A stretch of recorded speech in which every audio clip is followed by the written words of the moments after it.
Before we get started in all this, I had to split these up into two different videos. I didn't mean for them to go that long, but I got a little carried away. But at least you guys will have all of the knowledge that I possess. Go forth and make great videos. This is part 1 of my tips, tricks, and tidbits for SHAREfactory. Enjoy. Hey everyone, it's Angel's Calamity, and I'm here to show you guys my tricks and workarounds for recording on and editing primarily on a PS4. This is SHAREfactory. It comes, I think it comes default with the PS4. If not, it is free on the PlayStation Store. I forgot what it was called for a second.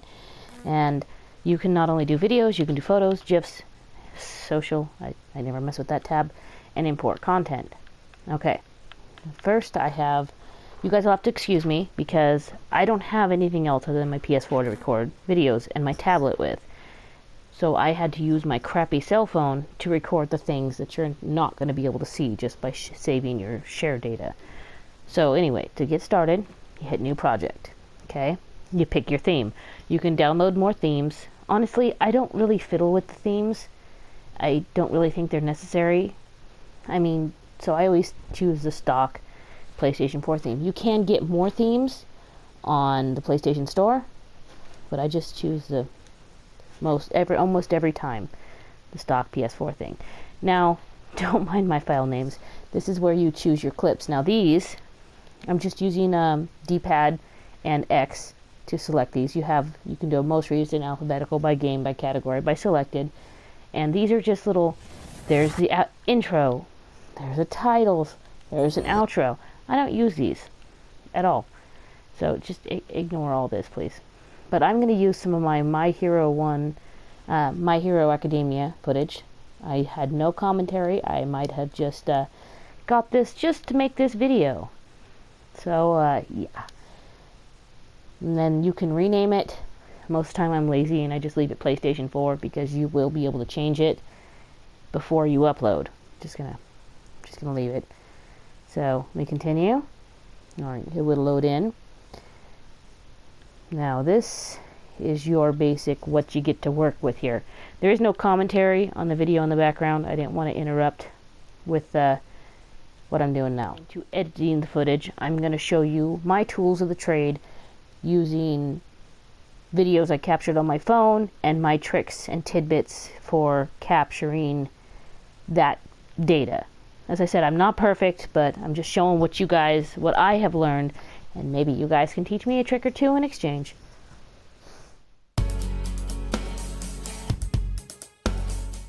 This is your basic PlayStation 4 DualShock 4 controller. It has your basic functions, but the button you'll be needing to use is this one right here. Because when you push that button, this menu right here will come up. And to save your recordings, you use that option, save video clip. But something else you're going to have to do is go to your settings before you do all of this. If this is your first time using the PlayStation 4 for recording things, you need to go through these settings and make them the way you like them. I have mine set the way I like them, as you can see. But you need to go through all these settings and customize them to your liking. What I do suggest is that box right there.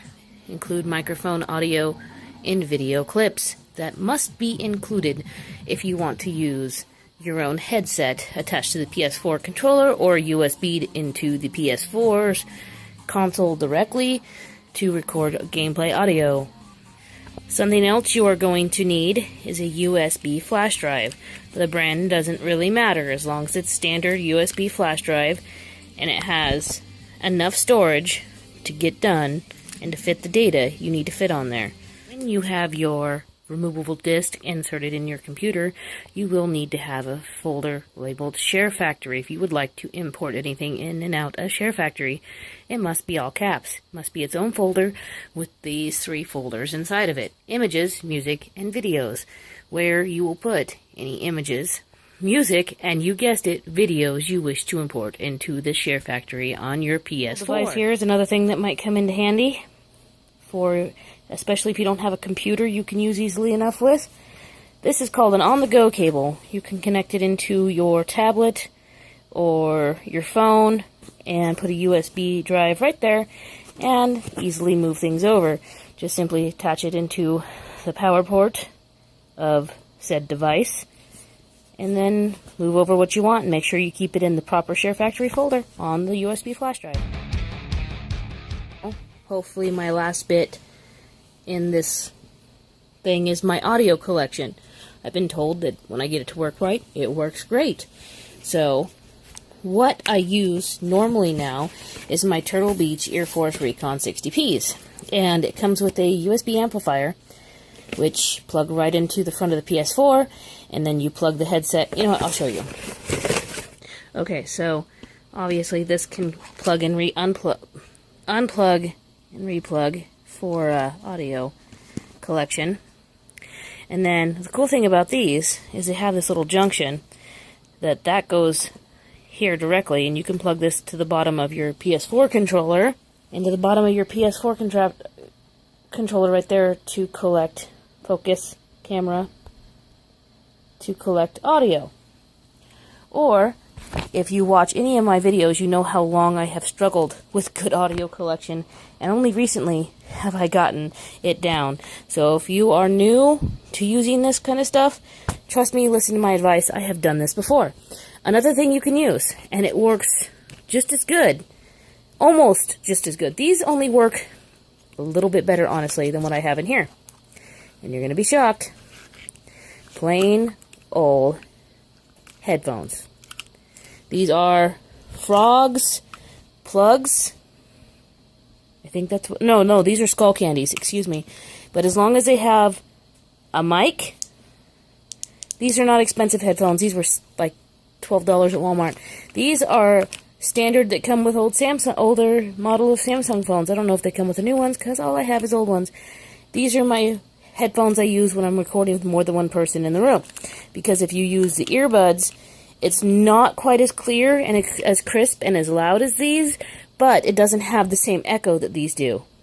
Like, if you're playing with more than one person, you can get away with using these in the same room and have very little echo. Now, something else I've noticed is the echoes in recordings. I'll show you how to detect that because I have learned the way. Any headphone to collect audio on your PlayStation 4 controller, which is, you'll hear my sound just went off, which is good. Do not, well, I guess you can if you really want to, use the ones that come default with your PS4 because they hurt my ears. They worked alright for a time, but they hurt my ears. These I can get online for cheap. Even if they get messed up, I can buy a new pair for cheap, or even go to Walmart and get a new pair cheap. Just the main thing is that you have to have the mic. Now, when you plug in your earbuds, you want to test them first. You test your headsets to make sure you'll have good quality audio and you will not get an echo by holding down the PS button. You'll get this menu, which you go to Sound and Devices, and then here you go. I highly suggest changing it to output all audio, because if you watch any of my original videos, if you have it output through the speakers of your television or surround sound or what have you, you're going to have it echo in your headset. Unless you have it down so low, you can't enjoy it. So just have it all go through your headphones. It makes it so much easier. Then you go to the adjust microphone level. Here, you can hear yourself talk to yourself and see how it sounds. It isn't always accurate, though, so it'd be good to do a sound test before you start recording. But if I'm quiet and it's jiggy-jagging, that is picking up interference, even when you're quiet, you have a bad set of headphones. Let me see if I can find one to show you. But anyway, this part right here will be jumping up and down if you have a bad pair of headphones for your recording. Most time, it doesn't do a whole lot, but sometimes it'll make the games echo. As if you're a big fan of my channel and been watching since my crappier videos, then you'll know I've struggled with that myself. So, don't be an idiot. Don't do what I did. Listen to me. Angel knows the way. Okay, now that all that's said and done, when this menu... One last thing. When you pull up the SHAREfactory menu, or the share menu to save your footage, it's not always going to show up right away. It's going to be grayed out, sometimes for a long period of time. Just wait. Okay? Wait, then hit square, or go down and select it with X. Do not resume recording until this message video clip saved goes away. Otherwise, you will have cutouts because it does not resume recording right away. Now, if you hit the button and do not save your data, everything before that point will be gone. You will lose it. It sucks.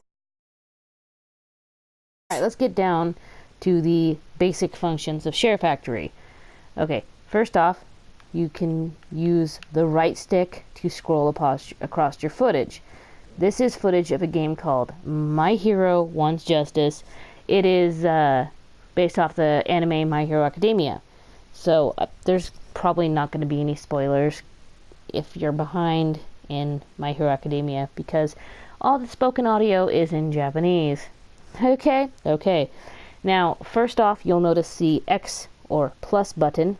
And by pushing that, which I will now, you get this menu. This is to add things to your video.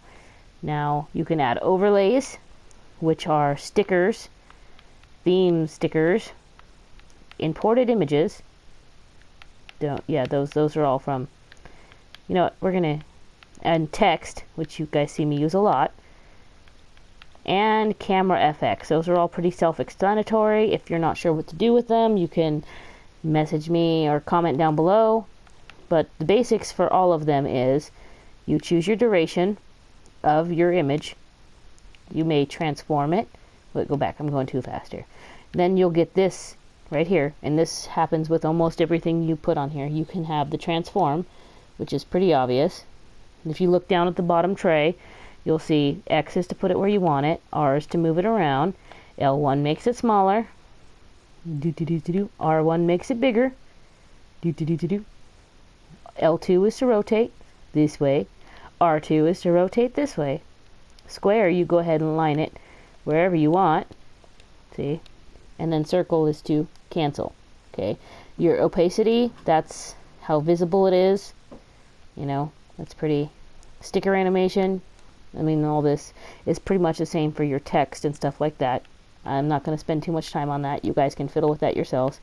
Duration, that's how long it will stay in the video. And this is where you can smally adjust it right here by using the left and the right stick. And then you can delete it. You can make layers. And then once again, you can align it. So we're going to go ahead and delete this. But that is how you do that. Now we are in the Edit Overlays menu, which you can see up there. So we're not going to have your basic controls. It's going to be kind of similar. Add an overlay or go back to the main editing menu. R2 is to play the footage and to pause the footage. And you can use your touchpad to skip forward and back. Or R to move the footage back and forward. You can use a D-pad to go in frames. And L1 or R1 to skip entire clips. Okay? So that's how you do stickers, text, images, etc. Now, back to our add menu, we have add screenshot. Pretty self-explanatory.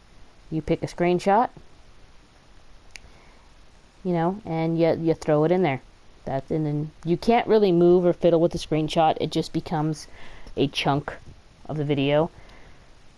I will demonstrate with this gradient screenshot. It just becomes a chunk. You can cut it up, split it up, and put text and stickers on it, but that's about it.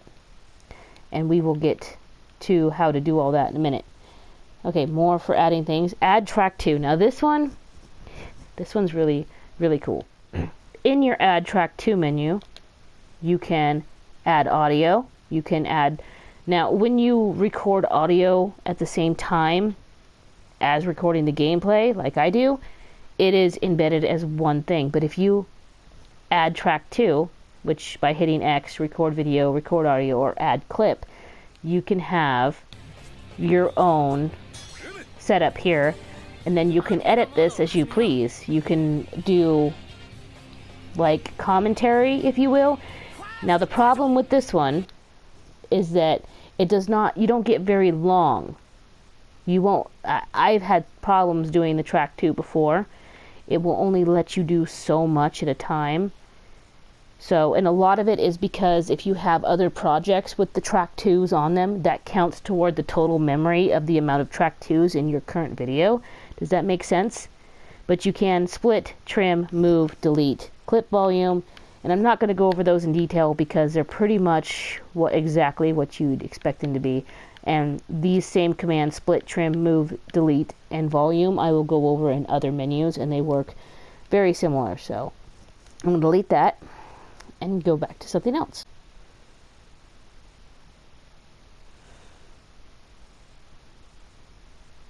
Okay, so the next thing on our add menu is add music, and that works pretty much exactly how you think it would. Just music that you import, or there's some that are already on. See, if you hit the R2 button, you can get an idea. Dancing. What they're like, and you can also edit them as much as you please with the split, trim, move, delete thing, same as the track 2s. And you can go, and you can also import. I do not have my USB in at this point in time. I'll get to that. We'll get to that. But that's how you do music. And then there's add clip, which is pretty much exactly what you think it is. You just add another clip to where you're at. It will not come right. The clip will not just pop up right here because the footage is solid. It will come up in between, like this break right here. So I will show you how to do that in a minute. And then add filter. That's pretty obvious. You just put a filter. It's just, I'm gonna remove that filter now. So delete that. I don't like it. I don't like filters unless it's my ugly ass face that I'm filtering. And then add layouts really cool too. So you can do layouts of your videos like that, or like this. See what I mean? It can be cool for an added effect if that's what you're looking for. Now the next thing we have is add transition, and this is one of my most important things. The transitions are between scenes here. Like for example, if I went ahead and edited this fight, which I wreck the no-mo here. I wreck him so good. But I want to cut out, you know what, I'm going to cut out okay, here we go. I'm going to cut out from when I win to over here. So what I'm going to do is I'll show you how to do this stuff in a minute. Because see, if I don't put a transition, it just goes like this. This is how the footage will look. See, there's that jump and the discordant music noise. So, but if you go ahead and go to your add transition, you can pick from many transitions. And some of them even change depending on the, they change depending on the theme you have too. You can have crazy, like this one. You can have this. Ready? Boom. And then to the new clip. Now, personally, I do not like those ones unless I need them for a dramatic effect. I just do the dissolves, and mainly it's crossfade because that one's really subtle and doesn't draw a lot of attention to it and gets rid of the awkward video jump or the discordant note.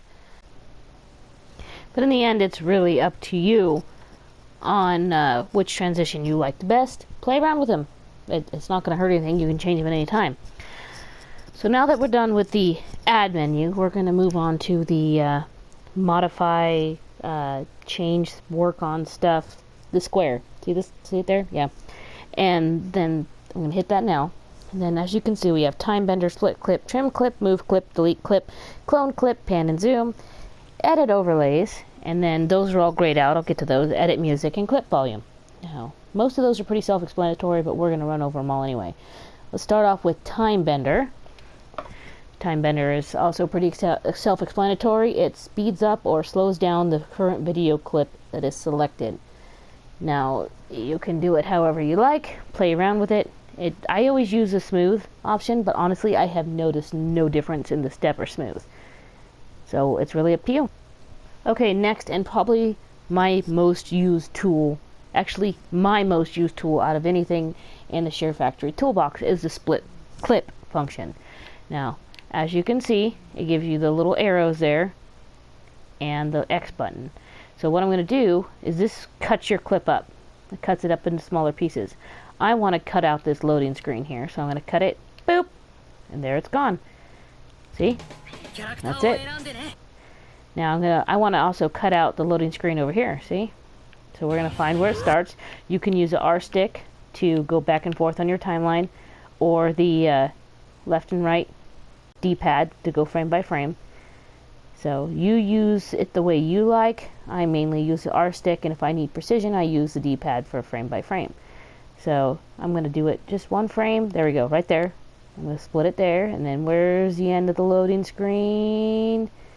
Wait for it. Oh, went too far. Do a little bit, little bit, little bit, little bit, little bit, little bit, little bit more. Just a smidgy. We want to get that animation in of Shoto Todoroki's beautiful face. So split that up, and then you can hit the square button, as you can see down there on the bottom tray, to delete it. And now it's gone. Now we just have this. Boop. See? And then you can add a transition there to make it smoother. Now, mind you, the split clip is used for more than just trimming up your footage and only getting the best bits in there. You can also split clip so you can do a time bender only in one section, like this. And then you go to time bender, and you play that at slow-mo. Watch me smash that no means slow-mo.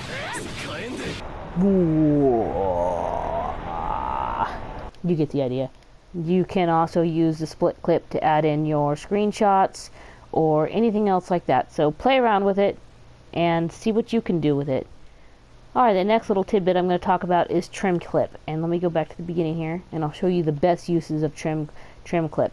Trim clip is, hit X on it, and then now you get this. You can make a clip, like if you accidentally deleted something, like if I want that loading screen at the beginning back, bam, now it's back in.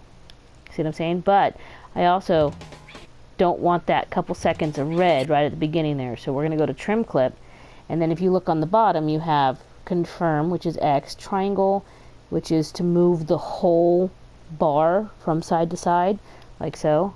See, you can move the whole bar if you only want 1 minute portion of the entire video. Instead of going through it, you can just find it this way. The left is the beginning, the right is the end. I hardly ever use that one though, so we're going to leave that alone. Or you can, L1 and L2 is to find trim the start. See, L1 takes it back, L2 takes it forward, and we're going to get it just after that transition there. See, here we go, a little bit more. There we go. Right, go back just a frame, a frame, a frame, a frame. Nope, too far. See, I'm using the L1 and L2 button for that side, and the same for R1 and R2 on the other side. So just hit X to confirm that, and there we go. See, now we don't have that red bit at the beginning there. Now, split, trim, move, delete. Most of those are used for just about any of these other, the musics, the track twos, all that kind of stuff. So they have the same basic function as the ones you see here. Okay, next up. Alright, this is where I'm going to end the first video. I hope you've enjoyed it so far. And look out for the second video, and you don't want to miss a second one. There's things that I did not put up here, I saved for the end, that is really important to getting a decent recording and editing and etc. off your ps4. This has been Angel's Calamity. Thanks so much for watching this. Leave your comments down below, and we'll see you in the next one. Bye-bye.